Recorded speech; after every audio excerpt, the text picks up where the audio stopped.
रहा है कि हम शायद धर्म को अध्यात्म समझने लगे हैं। इस वजह से शायद हम उसके सार तक नहीं पहुंच पा रहे। हम खाली अध्यात्म जानने के पीछे पड़े हैं, जीने के लिए नहीं है। हम जीना नहीं चाहते अध्यात्म को, हम खाली जानना चाहते हैं। जब तक जिएंगे नहीं तो आनंद कैसे मिलेगा? जानने के साथ साथ जीना भी जरूरी है। अपने डे टू डे लाइफ में उसको लाना भी जरूरी है। मैं अक्सर बोलता हूं, अगर आप संसार रूपी अंधेरे में भटकते रहोगे तो आप थक जाओगे। ध्यान का दिया जलाना जरूरी है। जब तक ध्यान का दिया नहीं जलेगा तब तक आनंद नहीं मिलेगा। जो आपका है नहीं तो आप देने वाले है कौन?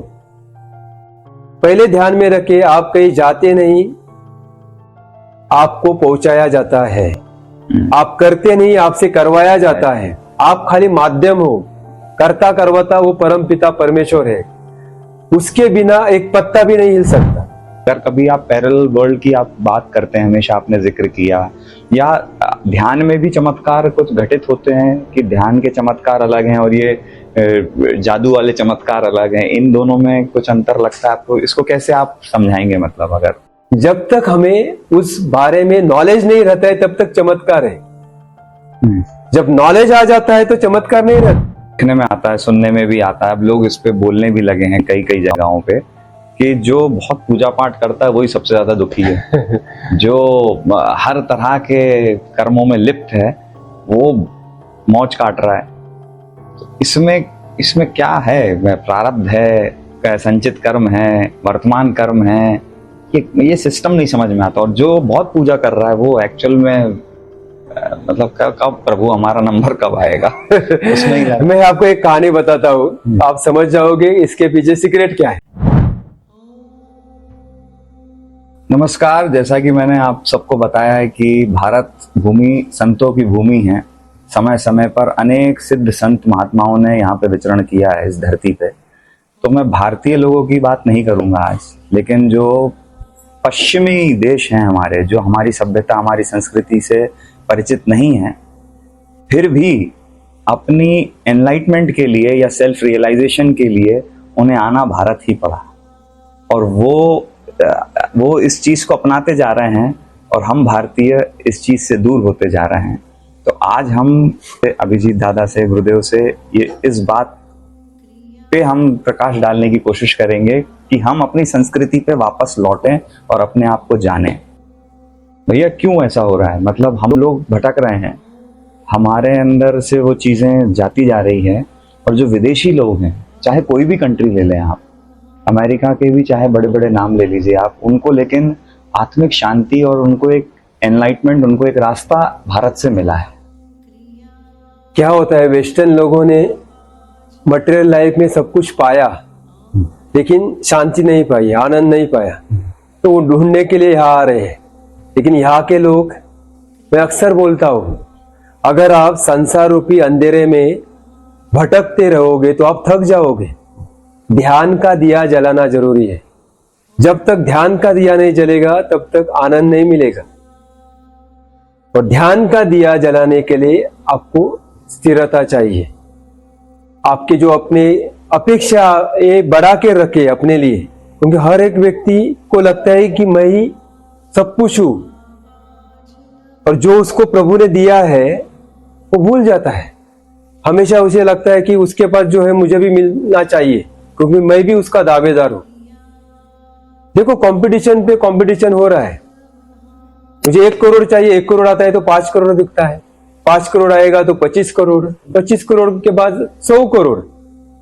मुंबई जैसे मेट्रोपॉलिटन जो सिटी है, बड़े बड़े, वहां पर अभी 100 करोड़ का जो क्लब है, मतलब 100 करोड़ के जो लोग हैं जिनके पास 100 करोड़ है, उनको 500 करोड़ वाले अपने में नहीं लेते, 2000 करोड़ वाले 500 करोड़ वालों को नहीं लेते।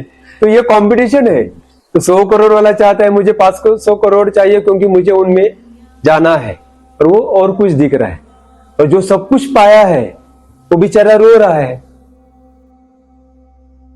क्योंकि उसे अभी पता चल रहा है कि मैंने मेरे जीवन के कितने साल वेस्ट किए, क्योंकि बाहर कुछ है ही नहीं। अंदर का दिया जलाना जरूरी है। जब तक अंदर का दिया नहीं जलेगा आनंद नहीं मिलेगा। और वेस्टर्न लोग अंदर का दिया जलाने के लिए हिंदुस्तान आ रहे हैं, भारत आ रहे हैं, क्योंकि भारत सिद्धों की भूमि है। यहां पर उन्होंने पाया भी है।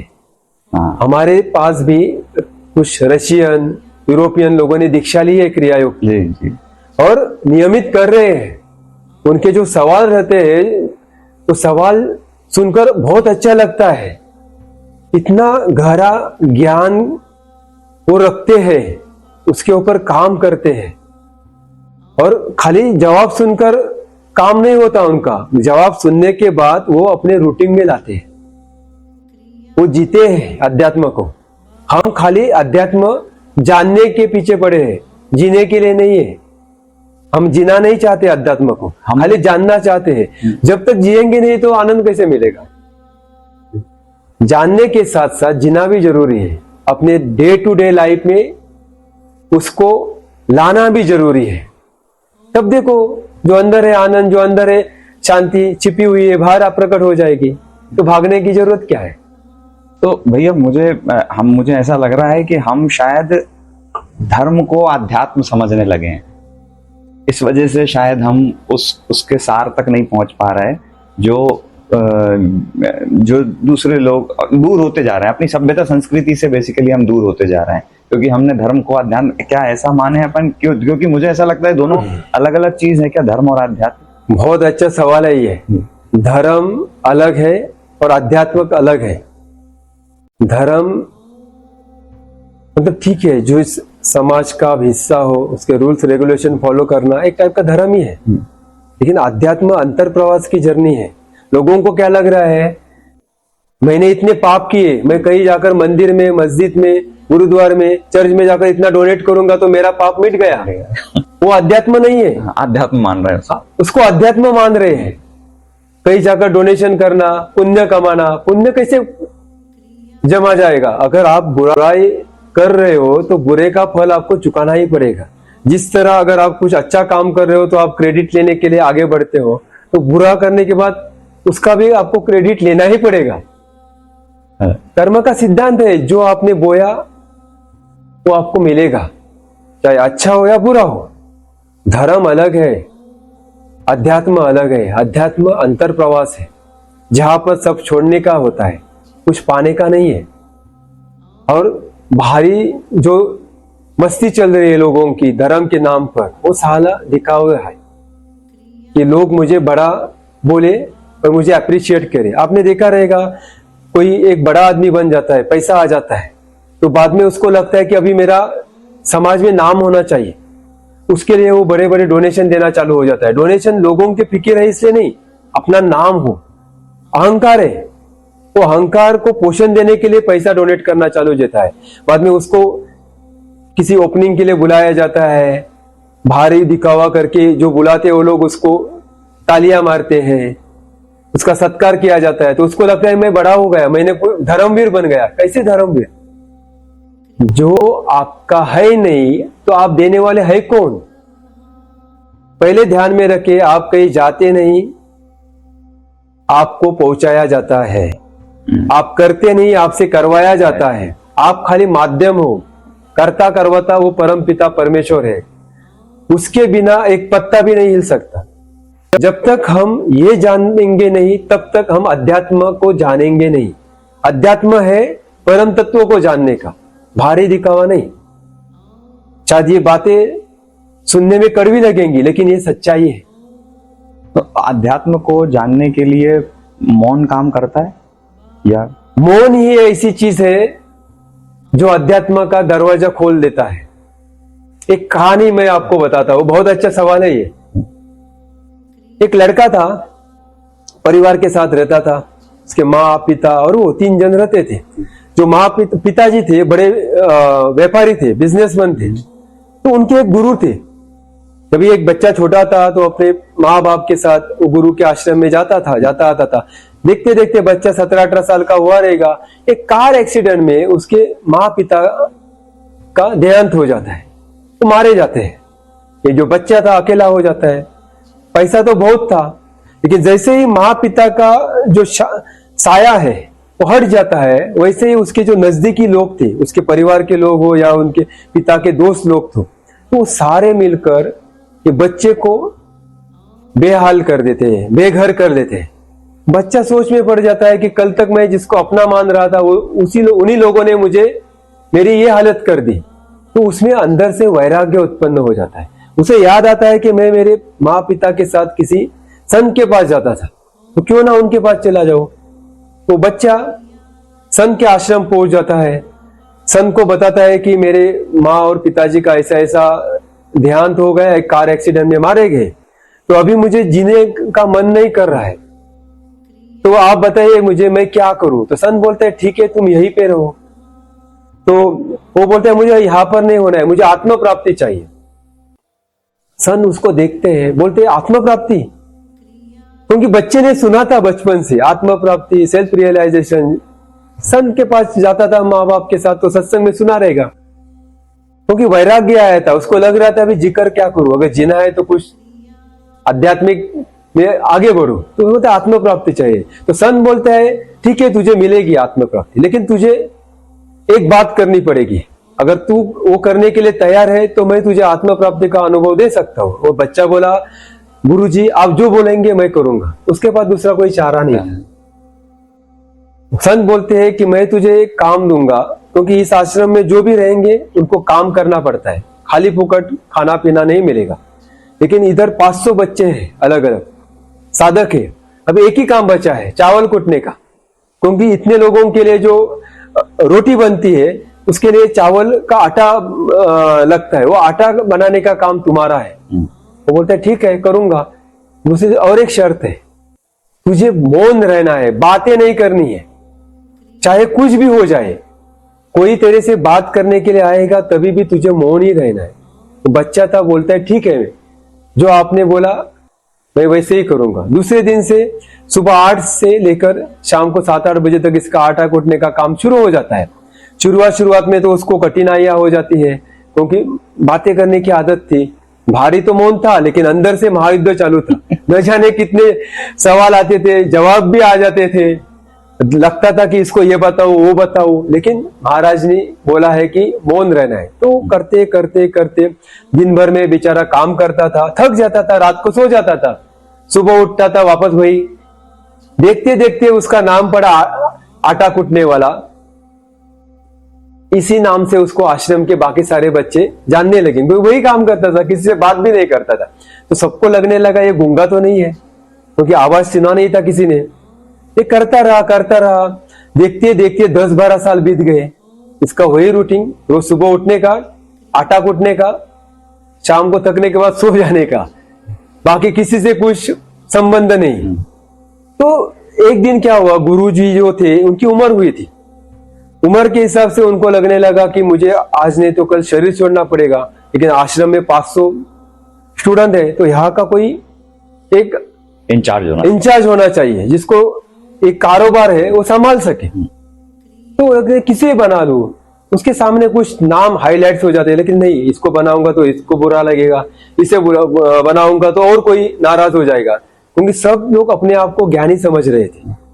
क्योंकि गुरु ने जो सिखाया था, पढ़ाया था, ग्रंथों का अध्ययन किया था, तो उनको हर एक को लगता था कि हम कितने ज्ञानी बन गए। लेकिन गुरु को पता था कि कोई भी उनका जो गद्दी है, वो गद्दी पे बिठने के लिए कोई भी अभी तक तैयार नहीं है। लेकिन गुरु बोलते हैं किसी को तो बिठाना पड़ेगा। तो ये वो लोग अनाउंस कर देते हैं कि मुझे अभी बुरा होने के कारण यहाँ से जाना पड़ रहा है, तो मैं चाहता हूं कि इस आश्रम का कोई वारिस बने। लेकिन वही वारिस बन सकता है जो इस गद्दी का दावेदार हो। तो आपने इतने साल में क्या सीखा, तो उसका सूत्र बता दीजिए, अपने अपने वर्ष में लिखकर आप रख सकते हो। एक जगह बोली वहां पर लिखकर रखना है। तो बहुत सारे जो साधक थे उनको लग रहा था कि मैं बनूं, लेकिन कोई आगे आने के लिए तैयार नहीं था। कुछ साधकों को लगता था कि ये नहीं, ये जो है साधक है वही इसके दावेदार है, तो बहुत नॉलेज वाला था। लेकिन और कोई बोलता था नहीं ये बनेगा, नहीं ये बनेगा। ऐसा डिस्कशन जैसे चलता है वैसे चलता था। एक दिन क्या होता है, जो एक ज्ञानी था साधक, वो लिख लेता है एक लेटर पे क्योंकि उसकी हिम्मत नहीं हो रही थी कि गुरु के सामने जाओ और बोलूं कि मुझे आपकी गद्दी का दावेदार बना लीजिए या डिक्लेयर कर दीजिए। तो एक लेटर लिख लेता है कि जीवन एक दर्पण है और उस दर्पण के ऊपर जो काम, क्रोध, मोह, माया, ईर्ष्या रूपी जो धूल बैठी हुई है, उस धूल को जब तक साफ किया नहीं जाएगा तब तक अंदर का जो ज्ञान का प्रकाश है वो प्रकट नहीं होगा। और उसके लिए ध्यान करना जरूरी है। वो लेटर पढ़कर गुरुजी को लगता है कि बात तो सही है, लेकिन गुरुजी को लगता है ये इसका नहीं है, ये कहीं से इसने सुना है। क्योंकि जानते थे जो भी जिसने लिखा है ये ग्रंथ का दिया हुआ। जैसे मैंने पहले बोला था कि दो टाइप के गुरु होते हैं, एक नॉलेज गुरु, दूसरा आध्यात्मिक गुरु। नॉलेज गुरु का ज्ञान भारी दुनिया से लिया हुआ रहता है, तो गुरु जानते हैं कि इसका ज्ञान नहीं है। लेकिन सारे शिक्षक बाकी के थे बोलते हैं नहीं, इसने तो एकदम परफेक्ट लिखा है, यही इस आसन का दावेदार है, इसको ही बनाना चाहिए। सही बात है। जीवन एक दर्पण है और दर्पण के ऊपर जो धूल बैठती है जो विकारों की है, जब तक उस विकारों को साफ नहीं किया जाएगा तो आपका चेहरा नहीं दिखाई देगा। मतलब आप अंदर हो सच्चिदानंद, जो आप चेतना स्वरूप हो, वो आप देख नहीं पाओगे अंदर की ऊर्जा को। तो उसके लिए वो साफ सफाई होनी जरूरी है विकारों की। बात तो सही थी, लेकिन गुरु का मानना था कि नहीं, इसमें जो लिखा है इसका ज्ञान नहीं है। तो गुरु बोलते हैं कि मैं इसे गद्दी का दावेदार नहीं मानता, क्योंकि इसकी ये खुद की पहचान नहीं है। तो कुछ दिन चले जाते। एक दिन क्या होता है, जो आटा कूटने वाला जो साधक था, ये भी अभी 12 साल हुए तो ये 30 साल का बना था। जब ये आया था 18 साल का था। तो दो चार शिक्षक वहां पर बातें कर रहे थे कि गुरु ने उनको क्यों नहीं बनाया उसका गद्दी का दावेदार। बात तो सही लिखी है। तो आटा कूटने वाला बोलता है कि क्या बात है भाई। तो सब वो लोग चौंक जाते हैं, अरे तुझे बोलना भी आता है, हमें लगा तू गूंगा है। तो बोलते हैं नहीं, मैं सुन रहा हूं कि कुछ चल रहा है आश्रम में। तो बोलते हैं तुझे पता नहीं। अरे भाई, गुरुदेव शरीर छोड़ने के चक्कर में है, वो चाहते हैं कि यहाँ के कोई इंचार्ज बने।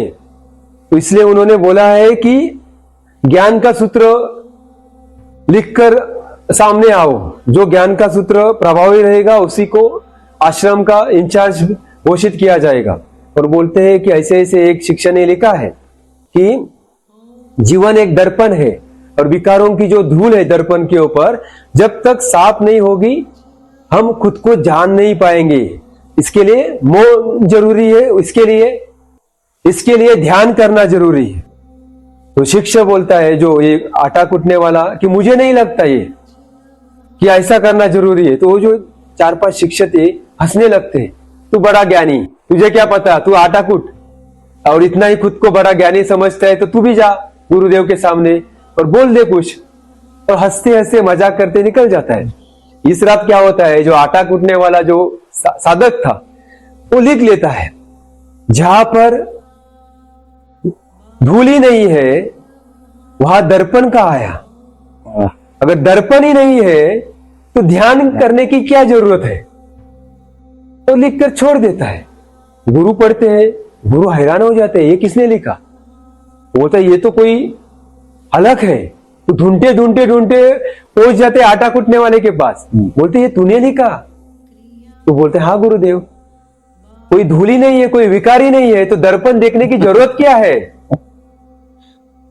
तो गुरु बोलते हैं बेटा तू ही मेरा असली दावेदार है। गुरु के बाद एक छड़ी थी जो उनके गुरु ने दी थी, तो वो देते हैं उसको, ये छड़ी तू ले, इस सिंहासन का दावेदार तू ही है, लेकिन तू यहां पर मत रुक। अगर तू यहां पर रुकेगा तो तुझे ये लोग मार देंगे, क्योंकि अपने आप को ज्ञानी समझ रहे हैं।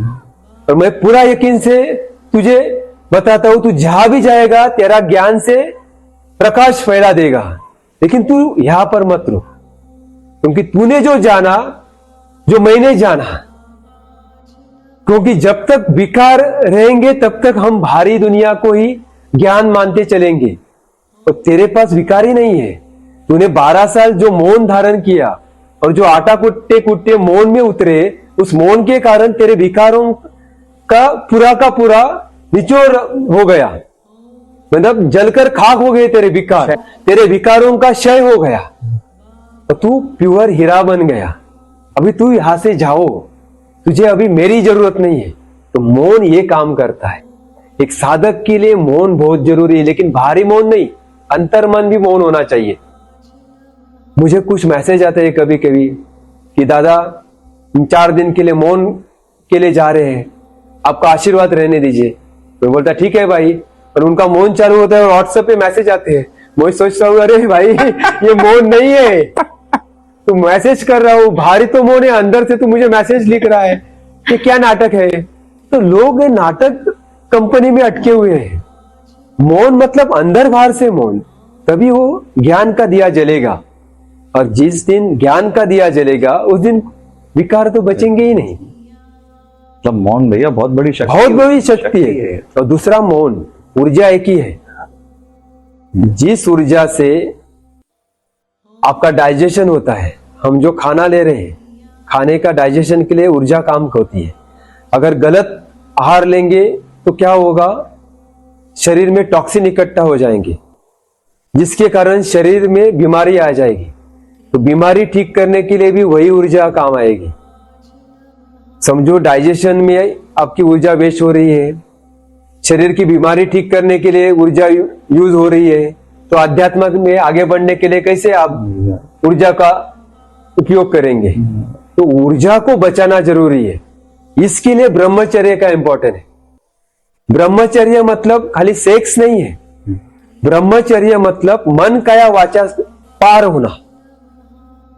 तभी वो शक्ति को हम इकट्ठा कर सकते हैं, और उस शक्ति को मतलब उस ऊर्जा को एकत्रित करते हुए अपने आप को प्रभु की तरफ बढ़ा सकते हैं। इसलिए बार बार अध्यात्म में बोला जाता है, जितने भी संत हुए हैं, कि ब्रह्मचर्य का पालन करो। लोग समझते हैं कि मैं संसार में हूं, सांसारिक जीवन जी रहा हूं, तो मैं ब्रह्मचारी कैसे बन सकता। भाई तू शरीर का रोल कर रहा है, करो, लेकिन शरीर का रोल करते हुए शरीर को देखना तो तेरा काम है। साक्षी भाव तो कर सकते हो। अगर साक्षी भाव उतर कर तू शरीर का रोल कर रहे हो तो तू कर्म में अटक नहीं रहा है, तेरी ऊर्जा वेस्ट नहीं होगी।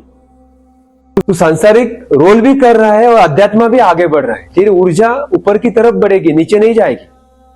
अगर तू सांसारिक रोल करते समय भूल रहा है कि तू शरीर नहीं है और शरीर समझकर वो रोल कर रहा है, तो तेरा पतन होगा। तो वो ऊर्जा मूलाधार में गिरेगी और वहीं अटकी रहेगी, वही अटके रहेगी, वो वासना हो गई। अगर उसी ऊर्जा को तू देखने में सक्षम है तो वो ऊर्जा सब कुछ करते हुए भी परमात्मा में विलीन हो जाएगी, तो ऊपर की तरफ लिफ्ट हो जाएगी। ये इस प्रैक्टिस को करना जरूरी है। अगर ये प्रैक्टिस आप करने में सक्षम है तो कोई रूल्स रेगुलेशन ही नहीं है। लहरी महाशय जी के तो 4 बच्चे थे, संसारिक थे, बच्चे ऐसे ही नहीं होते।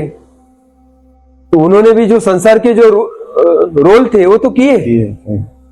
मेरी भी बच्ची है, मैंने भी रोल किए, लेकिन महाअवतार जी के आशीर्वाद से आज नीचे गिरना नहीं होता है, हमेशा अंदर से ऊपर ही रहता हूं। ये कोई अहंकार नहीं है, मैं खाली आपको मोटिवेशन मिले इसलिए ये बात शेयर कर रहा हूं।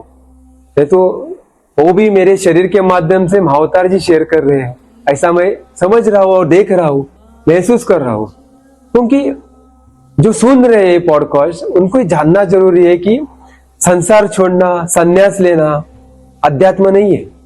जो लोग भागकर संन्यास लेकर अध्यात्म करना चाहते हैं वो टिकता नहीं है, वो खाली एक्टिंग कर रहे हैं आध्यात्मिक होने की। असल में वो वैराग्य होगा ही नहीं। कितने जन है जिन्होंने 40 साल 50 साल संन्यास लिया है लेकिन अभी भी मूलाधार में अटके हुए हैं। ऐसा क्यों हो रहा है? क्योंकि उन्होंने कभी अध्यात्म को समझा ही नहीं, उस ऊर्जा को ऊपर की तरफ लेकर जाने में कामयाब हुए ही नहीं। जब वो अध्यात्म में ऊर्जा को ऊपर लेकर जाने में कामयाब सक्षम हो जाएंगे, उस समय कुछ बचता ही नहीं है। आप सांसारिक रोल करो या आध्यात्मिक कोई रोल करो, जैसे आप एक्टिंग करते हो, 100% भूल जाते हो आपको। वैसे ही करना है, जो है उस प्रेजेंट में रहो, वर्तमान में जियो, जो करना है उसी क्षण में करो और भूल जाओ। अगर ये सूत्र आ गया तो सब कुछ मौज में है। क्योंकि जीवन में तनाव है, तनाव में दुख भी है, क्योंकि जब भी तनाव बढ़ जाते हैं जीवन में तो हम नर्वस हो जाते हैं, बराबर है।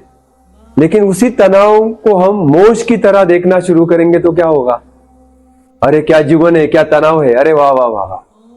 एक छोटी बच्ची ने मुझे पूछा था, ऐसे ऐसे करते करते करते कंटाला आ गया। मतलब क्या हुआ बेटी? बोलते ही है कोई प्रॉब्लम ही नहीं है, सब कुछ अच्छा हो रहा है, क्या करूं? मतलब मैंने वही सीखा उस बच्ची से कि बच्चों की तरह रहो, क्योंकि उसके जीवन में तनाव तो है, सुबह उठकर स्कूल जाना पड़ रहा है, पढ़ाई करनी पड़ रही है, डांटते भी है बड़े, कुछ काम नहीं करते बच्चे तो तभी भी उसको तनाव नहीं लगता। वो सब वो बोलती है वो सब चलता है, क्योंकि वो तनाव को भी मौज की तरह देख रही है। जब हम तनावों को मौज की तरह देखना शुरू करेंगे तो जीवन में ओम आनंद ओम ही है, बाकी कुछ है ही नहीं। वो जानना और समझना और करना जरूरी है। तो देखो जीवन कैसा मस्त एकदम विमान मार्ग की तरह पड़ेगा। इंटरकनेक्टेड है ये सारी चीजें सब मन के खेल है। मन ही तनाव निर्माण करता है और मन ही आनंद निर्माण करता है। मन को सही दिशा, सही डायरेक्शन की तरफ लेकर जाना जरूरी है। अगर मन को आप सकारात्मक दृष्टिकोण से जोड़ देंगे तो नकारात्मक चीजें आपके जीवन में प्रवेश ही नहीं करेंगी तो भी बाहर से देखेंगी, अरे ये मेरा घर नहीं है, चलो भाग जाओ। मेरे मन में एक शब्द आया भैया, क्या हम उस शब्द को, मतलब एक शब्द में अगर हम कहें कि धर्म और अध्यात्म क्या है, तो मुझे आप करेक्ट करिएगा अगर मैं गलत हूं। मुझे ऐसा लगता है धर्म क्रिया है और आध्यात्म चेतना है। 100% कर्मकांड जो है, लोगों को उस कर्मकांड को ही लोग धर्म और वही अध्यात्म मान रहे हैं। कर्मकांड भारी है। आप एक बात ध्यान में रखो, लोग धर्म कर रहे हैं कुछ पाने के लिए, इसलिए मंदिर, मस्जिद, हरिद्वार, चर्च जाकर डोनेट करते हैं। जो 24/7 वहां पर मौजूद है, जो आपसे डोनेशन ले रहे हैं, तो उनके जीवन में आनंद क्यों नहीं है? क्योंकि बहुत बड़ा द्वंद्व है भैया इन चीजों में, धर्म और अध्यात्म। मैं वही बोला, अगर वो उधर पड़े हैं, वो सब सेवा कर रहे हैं, तो क्यों अभी भी आपसे पैसा ले रहे हैं, डोनेशन ले रहे हैं? बात कड़वी है लेकिन सच्चाई है। तो भारी डोनेशन देकर, भारी पुण्य करके कुछ होने वाला नहीं है। आप सोशल वर्क करो, बहुत जरूरी है। जिनके पास नहीं, अगर आपके पास ज्यादा है तो दे दो, लेकिन वो देते समय भूल जाओ कि आप दे रहे हो। प्रभु का धन्यवाद बोलो कि प्रभु ने आपको निमित्त किया, इस भाव से डोनेशन दे दो। यकीन मानो, अगर इस भाव से आप कुछ सेवा करते हो तो आप प्रभु के नजदीक पहुंच जाओगे। लेकिन मैंने ये किया, अभी मुझे प्रभु लिफ्ट करेगा, ये सोचकर जाओगे तो कुछ नहीं मिलेगा। और आध्यात्म चेतना हो गई। अध्यात्म चेतना है जो आप स्वयं हो, वो चेतना को जानना, स्वयं को जानना ही अध्यात्म है। भैया मौन पे से मुझे ना एक बात याद आई, जबकि वो है सांसारिक व्यक्ति। मैं मुंबई में आके सबसे पहले उनसे मिला था, उनका नाम है गोविंद दुबे, और वो आज तक मैं उनसे टच में हूँ। अब क्या होता है, जब आप बहुत बोलते हो ना, तो उसके पीछे का कारण जो मुझे लगता है, वो अटेंशन लेने की कोशिश करते हैं वहां अपने। चाहे अगर ज्ञानी आदमी भी हो, वो बहुत बोलने की कोशिश इसलिए करेगा कि 4 लोगों के सामने वो अटेंशन ले। और हर व्यक्ति उस चीज से गुजरता है, क्योंकि उसके दिमाग में यही रहता है कि मैं सबकी नजरों में रहूं, सबके अट्रैक्शन में रहूं। मैं भी उसी का हिस्सा था। मैं भी बहुत बोल बोल बोल बोल बोल, यहाँ कहीं भी बोलना, कहीं भी मुझे सुनो मुझे सुनो मुझे सुनो। वो मेरे से रात में हम मिलते थे डेली, और हम कॉफी पीने जाते थे। वो हमेशा फिर मुझे ये बात कहने लगे, फोर्सफुली कहने लगे, मोहित सेट पे शांत रहा कर, सेट पे चुप रहा कर। और उस समय मुझे उनकी बात ये कुछ भी कह रहे हैं यार, सेट पे तो सब इतनी मस्ती चलती है, सेट पे तो इतनी बातें होती है, उसमें आनंद आता है। लेकिन नहीं भैया, लेटर मैंने रियलाइज किया, फिर मैंने उनका वो फॉर्मूला अप्लाई किया कि मैं चुप रह के देखना। बोलते हुए मोहित में और चुप रहे हुए मोहित में जमीन आसमान का फर्क आया भैया, और इज्जत में भी बढ़ोतरी हुई। लोग आपको सीरियस लेने लगते हैं। जब आप चुप रहते हैं ना तो लोग आपको बहुत सीरियसली लेते हैं, और जब आप बोलते रहते हैं ना वो बात सीरियस क्यों लेते हैं? ऊर्जा स्टोर हो जाती है और आपका ऑरा पावरफुल होना शुरू हो जाता है। जैसे ऊर्जा इकट्ठा होना शुरू हो जाएगी, आपका प्राणमय कोश जो आभा मंडल है वो तेजस्वी होना शुरू होता है। इसलिए जहां बोलना है बोलो, अदरवाइज हट जाओ वहां से। क्या बात।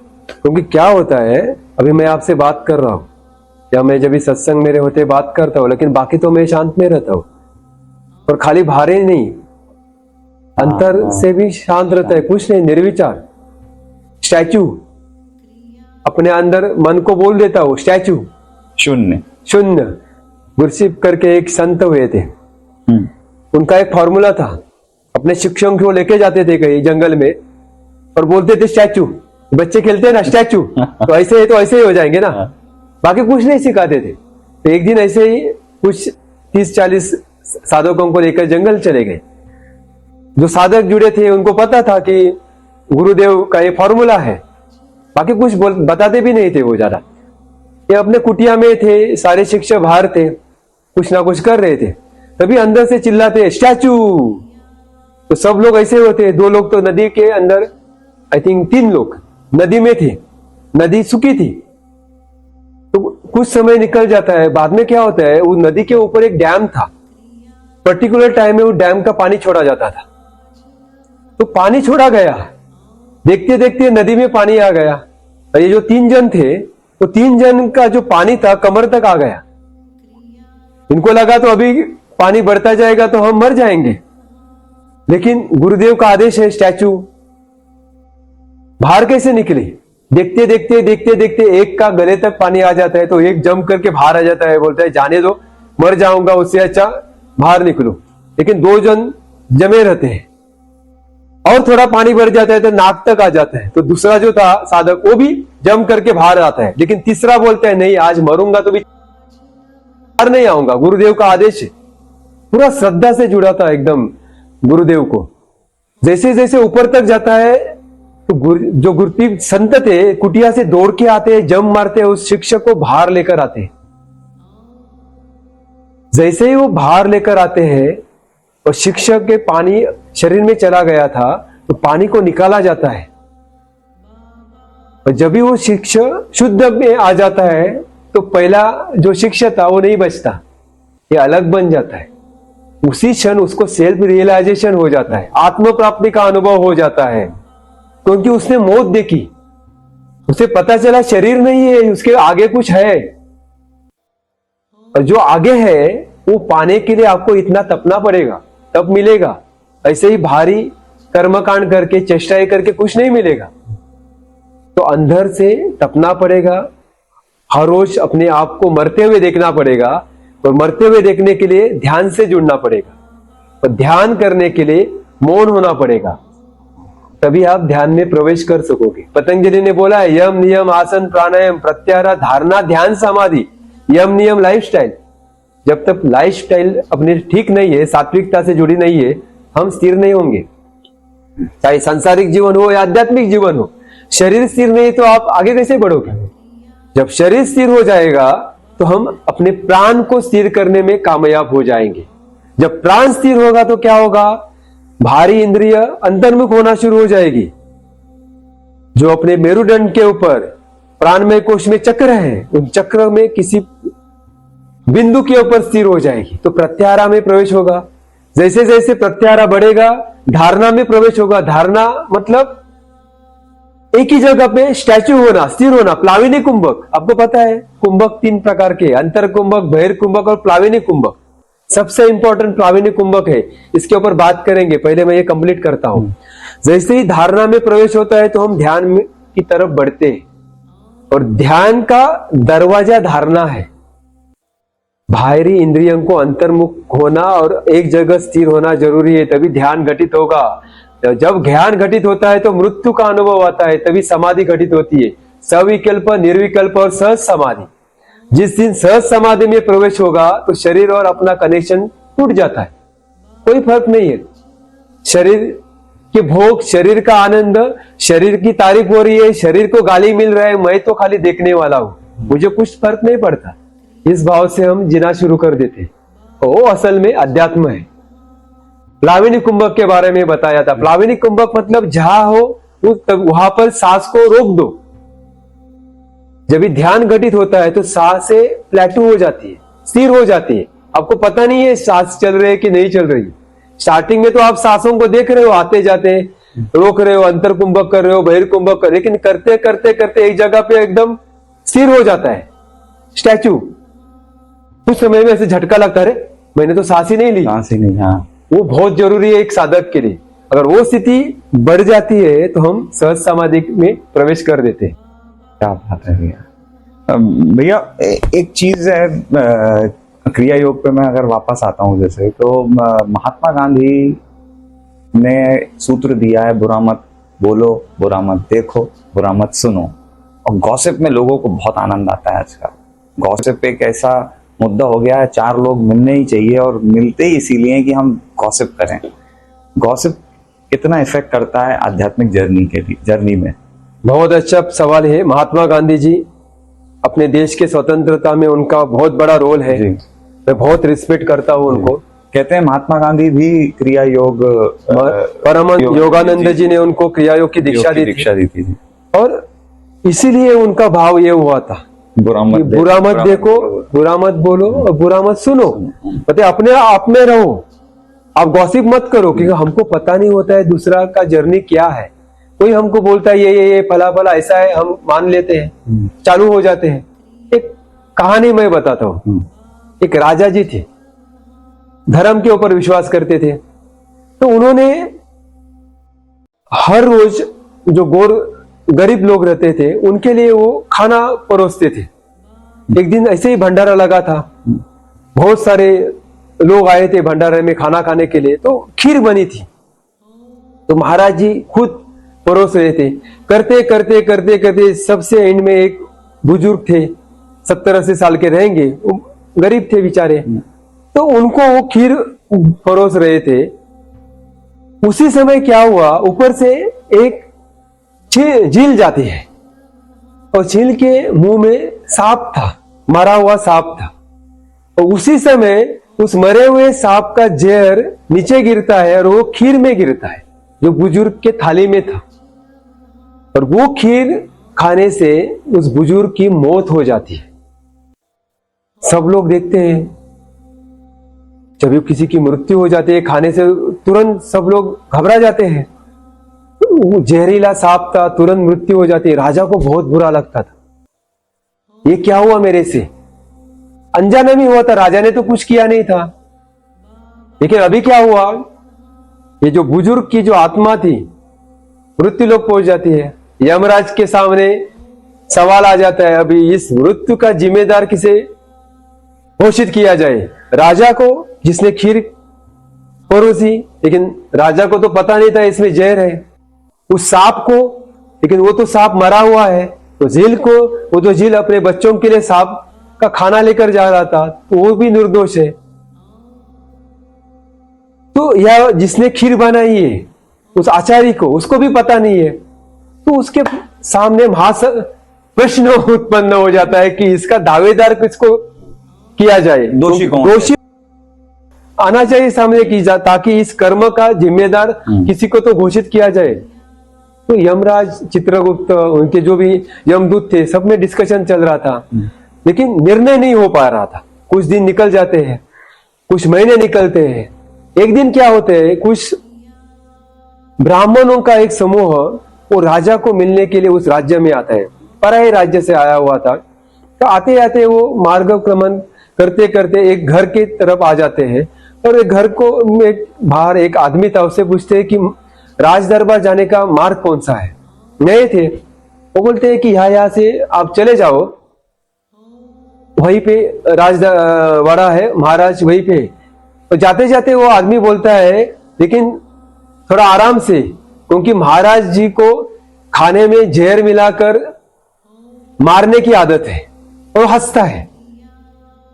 उसी समय यमराज बोलते हैं चलो दोषी मिल गया, ये आदमी है उस बुजुर्ग का जिम्मेदार।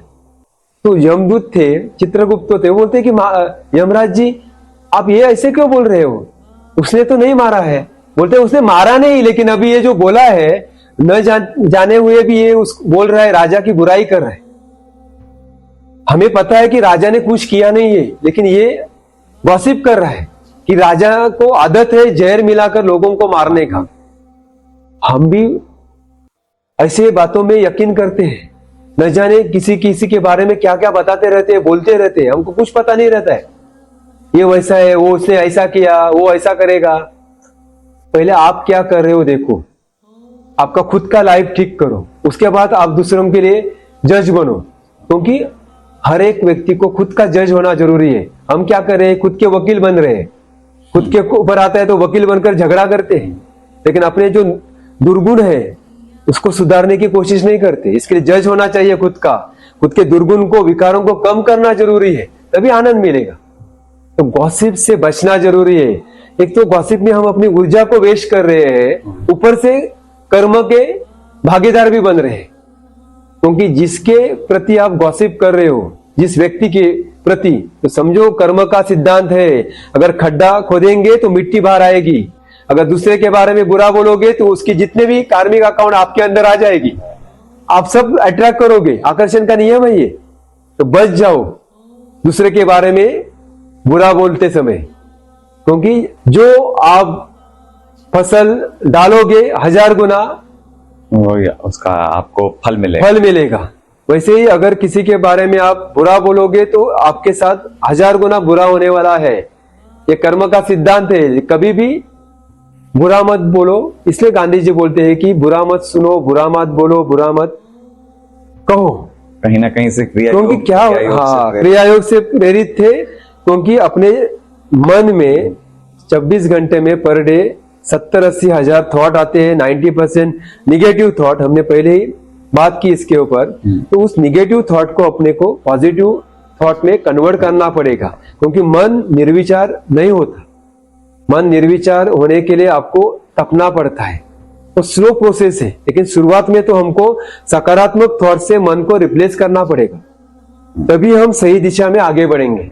तो मौन का भी इंपॉर्टेंट है, गॉसिप से भी बचना है और अपने ऊर्जा को भी बचाना है। इसलिए वो क्या कहते हैं भैया, खुद से अच्छा जज कोई नहीं होता। हमें पता है आप कब गलत हो कब सही हो, सामने वाला सर्टिफिकेट नहीं देगा आपको। अंतरकरण में आपके अंदर वो चीज बराबर जवाब देगी कि you are right, you are wrong. क्या है पता है, अभी लोग खुद को पसंद ही नहीं करते। अगर आप खुद के ऊपर प्रेम नहीं करोगे तो दूसरे के ऊपर कैसे प्रेम करोगे? पहले खुद को जानो, पहचानो, खुद के क्वालिटीज के ऊपर प्रेम करो। हमारी भी एक्टिंग में एक्सरसाइज होती थी, एक्टिंग के वर्कशॉप में, कि मिरर पे लिख दो आई लव माई सेल्फ, और देख के बोलो मिरर को देख के I love my self, I love my self. और आज देखिए आप वही बात धार्मिक एंगल से भी ये बात फिट बैठती है। इसलिए अफर्मेशन का इंपॉर्टेंट है। रात को सोते समय हम लोग जो थॉट प्रोसेस सोचते हैं और सुबह उठकर अगर विजुअलाइजेशन करते हैं तो आपके साथ होना शुरू होता है। क्योंकि कॉन्शियस, सबकॉन्शियस, अनकॉन्शियस और सुपर कॉन्शियस, ये ब्रेन के अलग अलग वेव्स हैं। जैसे beta, alpha, theta, delta, gamma waves है ना। जागृत अवस्था, स्वप्न अवस्था, सुषुप्ति अवस्था, तुरीयावस्था, तुरीयातीत अवस्था। जब तुरीयातीत अवस्था में चले जाते हैं तो गामा स्टेज में आ जाते हैं हम, फ्रंटल लूप अपना एक्टिव हो जाता है। तो अगर वहां तक जाना है तो हमको अपने विकारों को ऊपर काम करना पड़ेगा, खुद को जज करना पड़ेगा और प्रैक्टिस करते करते आगे बढ़ना पड़ेगा। खाली भारी ज्ञान इकट्ठा करके कुछ होने वाला नहीं है।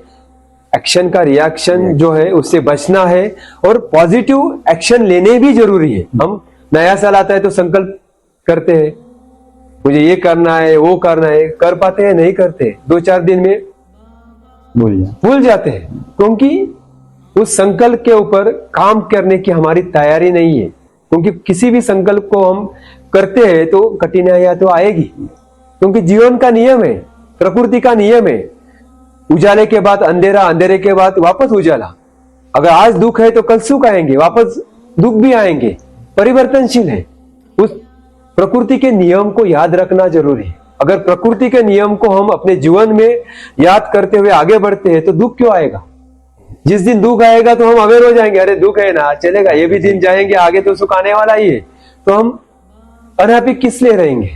जो भी है स्वीकार करेंगे, किसी जन्म में कुछ का पाप किया है उसका भुगत रहे। एक्सेप्टेंस मतलब जरूरी है। जरूरी है, जो है प्रभु तेरी मर्जी। शरीर तो खाली माध्यम है और मैं मौज में हूं, यही जीवन का सूत्र है और कुछ नहीं। जब मैं अपने अनुभव के आधार पे बता रहा हूँ ये चीज, क्योंकि मैंने खुद उस चीज को महसूस किया है।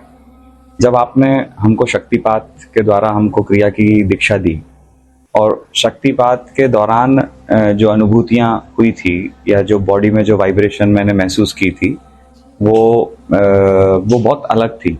और अब उसके बाद जब हम ध्यान करने बैठे तो आंख बंद करते ही ना, यहाँ पे जैसे गुदगुदी शुरू होने लगती थी, यहाँ पे मूंगी जैसा, चींटी जैसा चलता है, जैसे झुंझुनी पैर से सुन्न हो जाता है ना, ऐसा कुछ यहाँ सेंसेशन कंटिन्यूसली फील हो रहा है। तो जब हम एक साधारण जीवन हम जी रहे हैं और रोज की दिनचर्या में है, उसमें अगर ये अनुभूति हो रही है तो आप तो उस मार्ग में हो, तो आपको तो यहाँ आपको पता नहीं और क्या अलग होता होगा। तो वो कैसा है? अगर कभी आप पैरेलल वर्ल्ड की आप बात करते हैं, हमेशा आपने जिक्र किया, या ध्यान में भी चमत्कार कुछ घटित होते हैं कि ध्यान के चमत्कार अलग हैं और ये जादू वाले चमत्कार अलग हैं, इन दोनों में कुछ अंतर लगता है आपको? इसको कैसे आप समझाएंगे, मतलब अगर हमारे आम लोगों के लिए? पहले ध्यान में रखो, शरीर पदार्थ विज्ञान से जुड़ा है, बराबर है।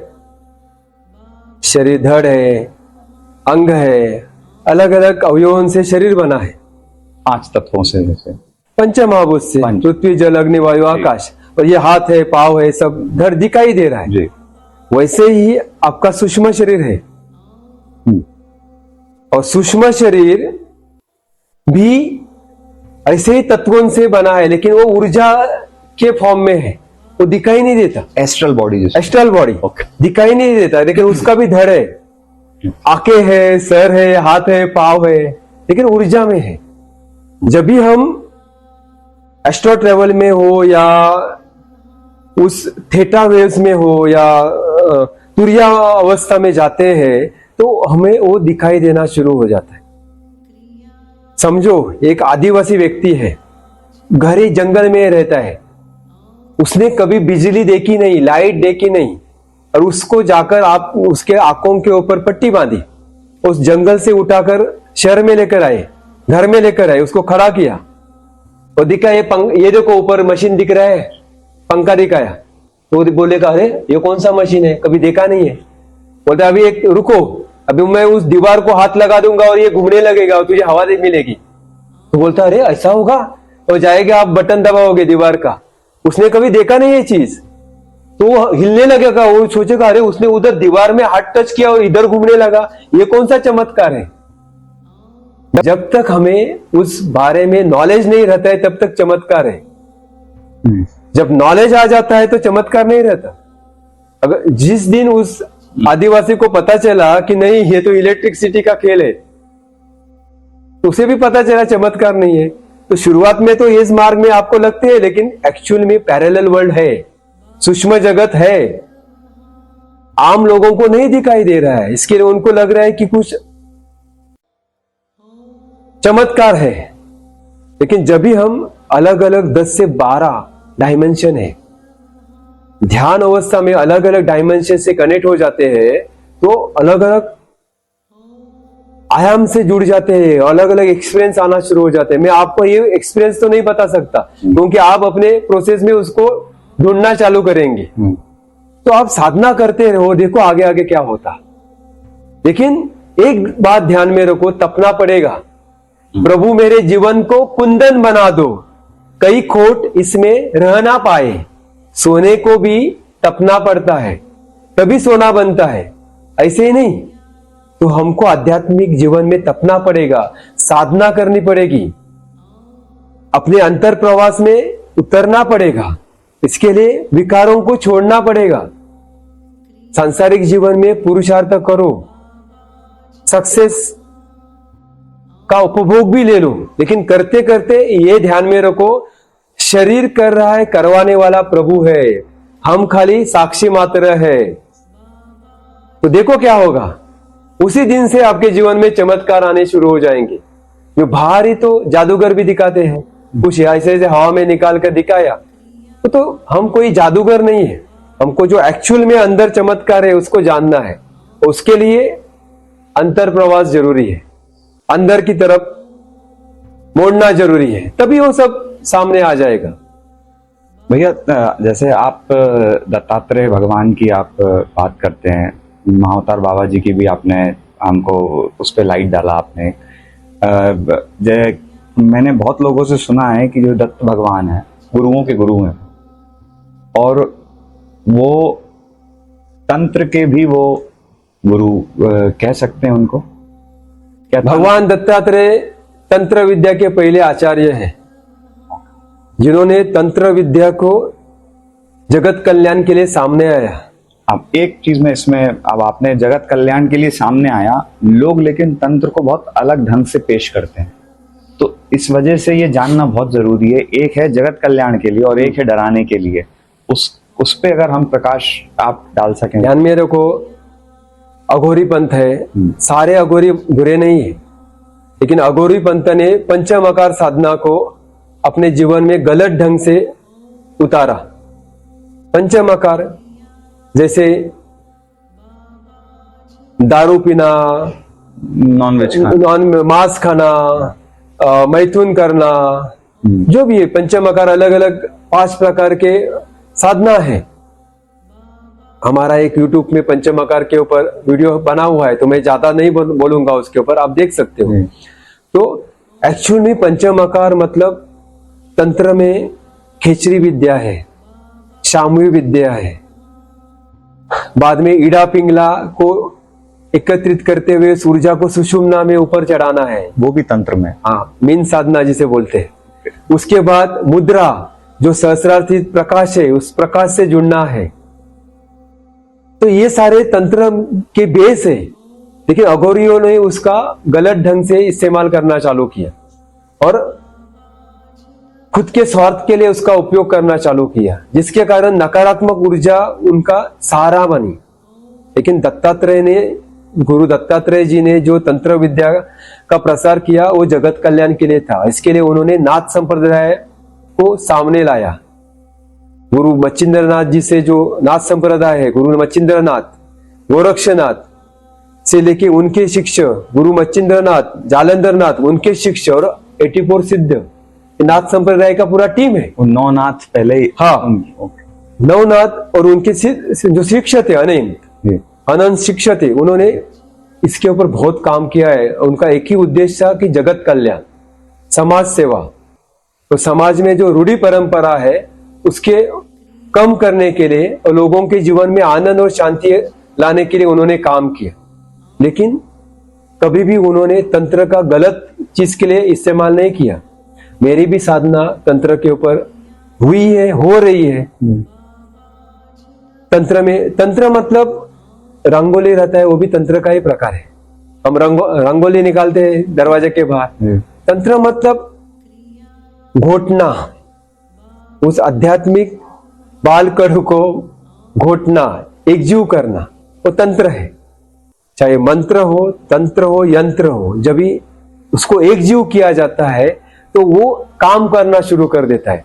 चाहे उसको आप सकारात्मक चीज के लिए काम करो या नकारात्मक चीज के लिए करो, उस सिद्ध का जैसी अवस्था रहेगी, अगर वो तमोगुण से जुड़ा हुआ रहेगा तो वो नकारात्मक चीज के लिए उसका इस्तेमाल करेगा। अगर वो सत्वगुण से जुड़ा रहेगा तो अच्छाई के लिए उसका इस्तेमाल करेगा।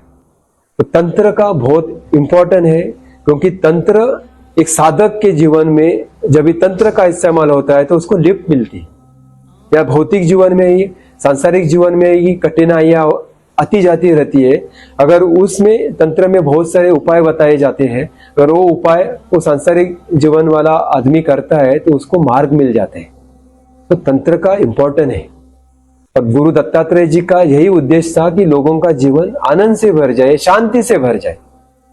हम तो समझते थे भैया नींबू पे आपने कुमकुम छिड़का वही तंत्र है। नहीं नहीं, ये सब अभी बोलना नहीं चाहिए, ये तो अगोरी लोगों ने किया हुआ है। ध्यान में रखो, सूक्ष्म जगत है, पैरेलल वर्ल्ड है, बराबर है, आपको दिखाई नहीं दे रहा है लेकिन है, उसमें सकारात्मक भी ऊर्जा है, नकारात्मक भी ऊर्जा है।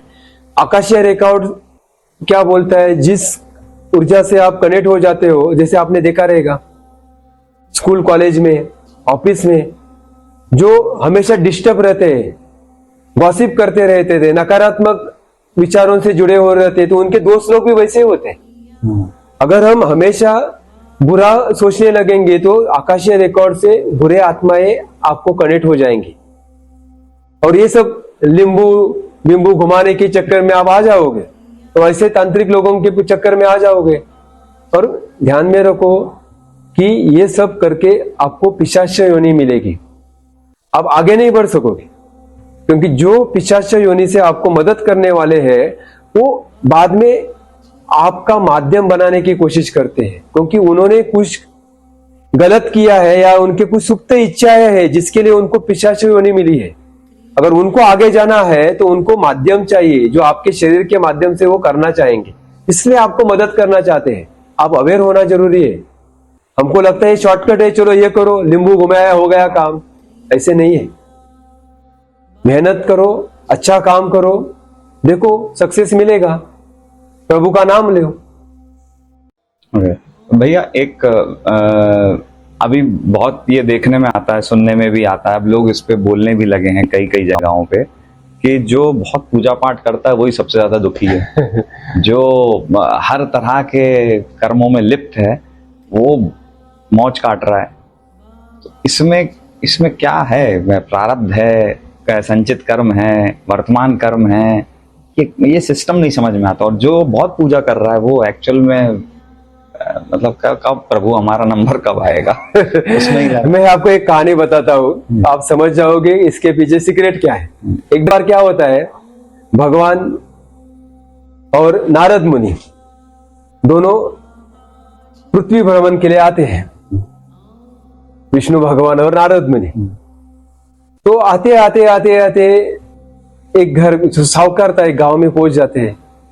तो भूख लगी थी नारद मुनि को, भगवान को, क्योंकि विषांतर किए हुए थे, आम आदमी बनकर आए हुए थे। तो जाते हैं और भिक्षा मांगते हैं।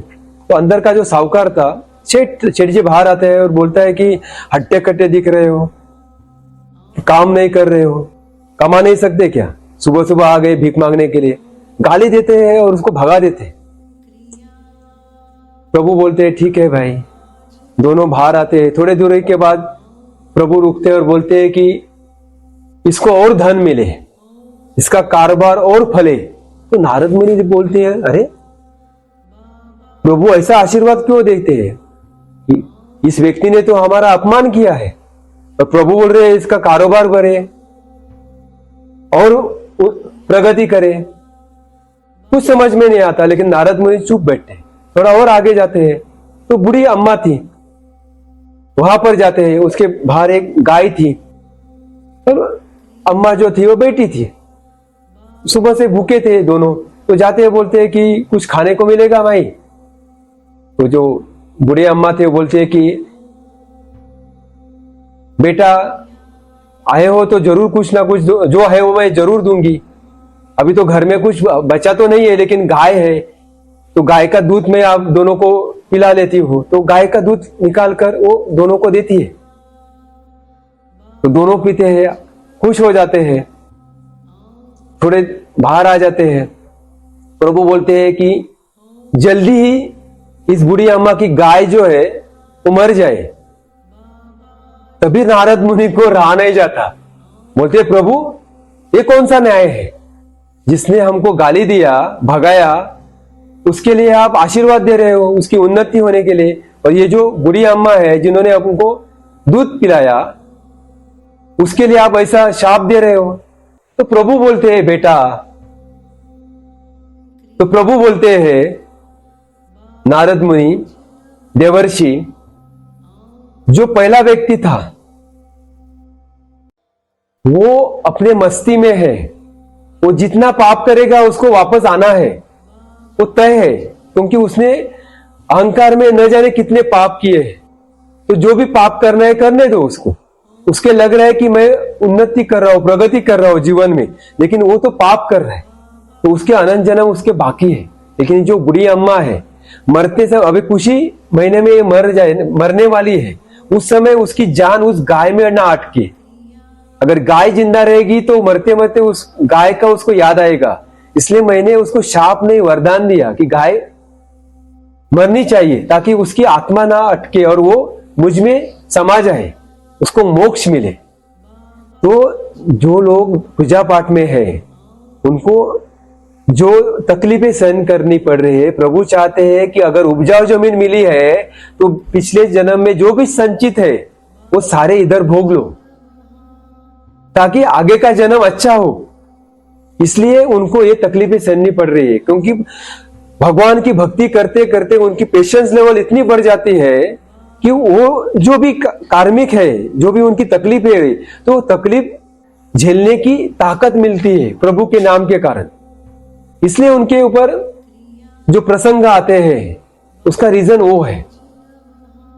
तो वो उनके लिए सजा नहीं है, उनको लिए भगवान का गिफ्ट है, ताकि सारे पाप खाली हो जाए और आगे का जर्नी आनंद से भर जाए।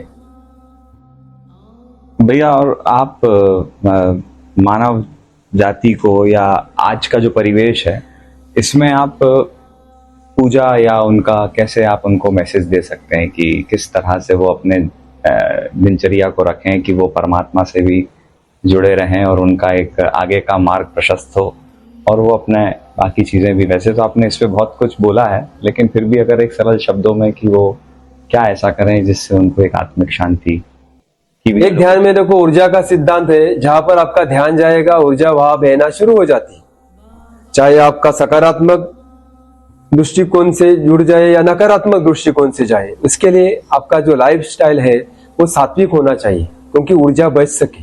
क्योंकि 84 लाख योनियों के बाद मनुष्य जीवन मिला है और वहां पर ट्रैफिक जाम है, पता नहीं वापस कभी शरीर मिलेगा। अगर शरीर मिला है तो हमको आगे बढ़ना पड़ेगा। जो हमको सुख मिल लग रहा है भारी दुनिया में, वो सुख है नहीं।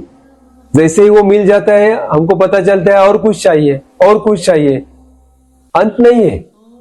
कोई स्विट्जरलैंड जाता है 4 दिन के लिए, 8 दिन के लिए, वहां पर लगता है अरे मैं तो स्वर्ग में आ गया, लेकिन जैसे ही वापस घर पे आ जाता है सब वही रूटीन चालू हो जाता है सब। तो ये कोई सुख नहीं है, ये बाहरी सुख परमानेंट नहीं होता, वो क्षणिक है। अगर क्षणिक सुख चाहिए तो अंतर प्रवास करना पड़ेगा, सात्विकता से जुड़ना पड़ेगा, अपने आहार विहार के ऊपर ध्यान दो, हर रोज प्रभु से जुड़ जाओ। क्योंकि जो भी समय है बहुत कम है, लिमिटेड समय के लिए हम आए हैं यहाँ पर। ये पिकनिक है, वहां पर परमानेंट है। जो भी 40, 50, 100 साल हमको मिले हैं, लिमिटेड समय है, ज्यादा नहीं है। पता नहीं सांस छूटने के बाद अगला सांस वापस आने वाला है कि नहीं, इसका भी गारंटी नहीं है। लेकिन जब तक है उस प्रभु के तरफ बढ़ने के लिए कोशिश करो। जो भी विकार है उस विकारों को दूर करो, ईर्ष्या को छोड़ो, अहंकार को छोड़ो, सबके प्रति प्रेम रखो, करुणा रखो। क्योंकि कुछ भी परमानेंट नहीं है यहाँ पर। अगर हमारा जीवन जैसे नदी का पानी बहते बहते समुद्र तक पहुंच जाता है, वैसे अगर हमने खुद को छोड़ दिया प्रभु के चरणों में तो एक दिन हम प्रभु की तरफ पहुंच जाएंगे, कुछ करने की जरूरत नहीं पड़ेगी। लेकिन बीच वाला जो विकार है, जो गतिरोधक है, उनको दूर करना बहुत जरूरी है। और वो विकारों को जब तक छोड़ेंगे नहीं तब तक अटके रहेंगे, जन्म मृत्यु के चक्कर में आते जाते रहेंगे। तो सहज रहो, शांति में रहो, अपने अपेक्षाओं को छोड़ दो, बहते पानी की तरह रहो और आनंद में रहो, मौज में रहो। वाह। और मैं एक बात बताना चाहता हूं, अभी हम देखते हैं संसार में युद्ध हो रहे हैं, इराक है, इस पे आपने इजराइल है, यूक्रेन है, बीच में भारत पाक का हुआ था, ट्रेन के एक्सीडेंट हो रहे, प्लेन के एक्सीडेंट हो रहे। मैंने कुछ साल पहले बताया था कि संधि काल आने वाला है, जो नवंबर 2024 से शुरू हुआ है, 24 से 24 से शुरू हुआ है नवंबर, जो 2027 तक रहेगा। 2027 तक एक होने वाला है। तो हमको प्रभु से जुड़ना जरूरी है, अपने अंदर पेशेंस को बढ़ाना जरूरी है, क्योंकि 2030 से 2036 तक ऐसा कुछ घटित होगा। कोरोना तो एक ट्रेलर था, एक्चुअल वो समय पे होगा। तो वो समय पे जो अध्यात्म से जुड़े हुए लोग रहेंगे, उनके पेशेंस हाई रहेंगे, उनके अंदर एंजाइटी नहीं रहेगी, साइकोसोमेटिक डिसऑर्डर नहीं रहेंगे, वो लोग सुसाइड नहीं करेंगे, तो वो बचेंगे। क्योंकि रोबोट का जमाना आ रहा है, एआई का जमाना शुरू हुआ है, तो बेकारी बढ़ेगी, तो क्राइम बढ़ेंगे। तो हमको भक्ति को बढ़ाना पड़ेगा, अपने जीवन में अध्यात्म को लाना पड़ेगा, ताकि हम स्थिर हो सके, जो भी काम कर रहे हैं उसमें आनंदी रह सके। क्योंकि जहां तक मुझे जहां तक इंट्यूशन है, जैसे 25 साल पहले अगर आपको कोई बोलता कि ये मोबाइल है और अमेरिका के आदमी के साथ आप यहां पर मतलब भारत से कुछ सेकंड में वीडियो कॉल के माध्यम से घंटों बात कर सकते, वो भी फ्री में, तो आप यकीन करते? क्योंकि वो समय पे आउट गोइंग 16-20 रुपया था, इनकमिंग के लिए भी पैसा लगता था, वीडियो कॉल तो छोड़ दो। लेकिन मैं आपको बताता हूं 2050 के बाद साइकिक वार होने वाले हैं। ये अभी जो अनुभव वगैरह है ना, या क्षेपणास्त्र वगैरह कुछ नहीं हुए, ये बंदूक बिंदुक गोली बिलियां नहीं चलेंगी। यहाँ पर ध्यानस्थ हो जाएगा योगी और कुछ इमेजिन करेगा और उधर होने वाला है।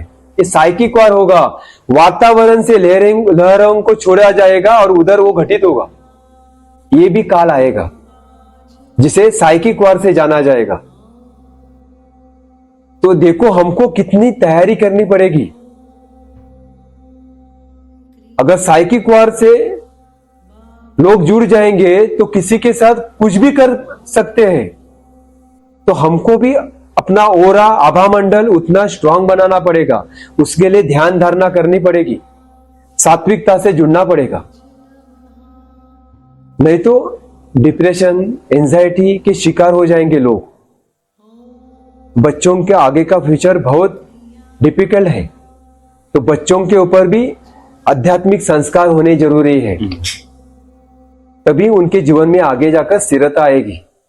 और हमने अभी लास्ट कुछ सालों से हर शनिवार को यूनिवर्स शांति के लिए हम सामुदायिक ध्यान के माध्यम से हम जुड़ रहे हैं। नजर बहुत सारे साधक इकट्ठा हो रहे हैं। विजन एक ही है कि एक साथ ध्यान धारणा से जुड़ जाओ।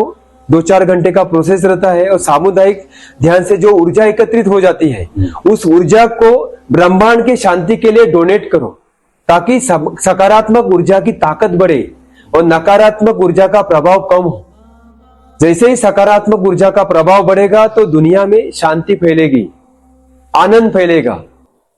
तो मैं चाहता हूं कि सब लोग सामुदायिक ध्यान धारणा से जुड़ जाइए। आप जहां भी हो, क्योंकि एक व्यक्ति अगर कोई साधना करता है, ध्यान धारणा करता है, तो 25-30 किलोमीटर उसका रेडियस से जुड़ जाता है। इतना प्रभाव है ध्यान धारणा में, सामुदायिक मेडिटेशन में। अगर ये इसके लिए कोई पैसा नहीं लगता, कुछ समय देना है आपको। अगर वो करने में आप तैयार है तो देखो जो आगे होने वाली चीजें हैं तो सकारात्मकता में बदल जाएगी और दुनिया में शांति फैलेगी। खाली शांति शांति गॉसिप करके शांति आने वाली नहीं है, प्रयास करना पड़ेगा। और ये जो सामुदायिक ध्यान प्रोसेस का जो कार्य महाअवतार जी ने, गुरु दत्तात्रेय जी ने मुझे दिया है, मुझे मतलब मेरे शरीर के माध्यम से वही करवा रहे हैं। मैं हमेशा बोलता हूं शरीर उनकी गाड़ी है, ड्राइवर वो है, वो ड्राइविंग कर रहे हैं, इसलिए शरीर ये कार्य कर रहा है। उसमें यूथ यंगस्टर जुड़ रहे हैं। मैं बहुत खुश हूं कि मेरे से जुड़े हुए 80% युवा है जो इस आनंद की यात्रा में जुड़े हुए हैं और आगे और भी बढ़ रहे हैं। तो मैं चाहूंगा कि यूथ को इस मार्ग में आना जरूरी है। जब भी यूथ किस चीज के लिए प्रयास करता है तो देश का भविष्य बदल जाता है। जब एक देश का बदल जाता है तो दुनिया के बदलने में समय नहीं लगेगा। अगर संसार का भविष्य बदलना है, सकारात्मक दृष्टिकोण से जुड़ना है सबको, तो यूथ को आना जरूरी है, क्योंकि यूथ ही नींव है। बहुत जरूरी भैया, यूथ का अवेयर रहना बहुत जरूरी है, नहीं तो भटकते हुए समय नहीं लगेगा।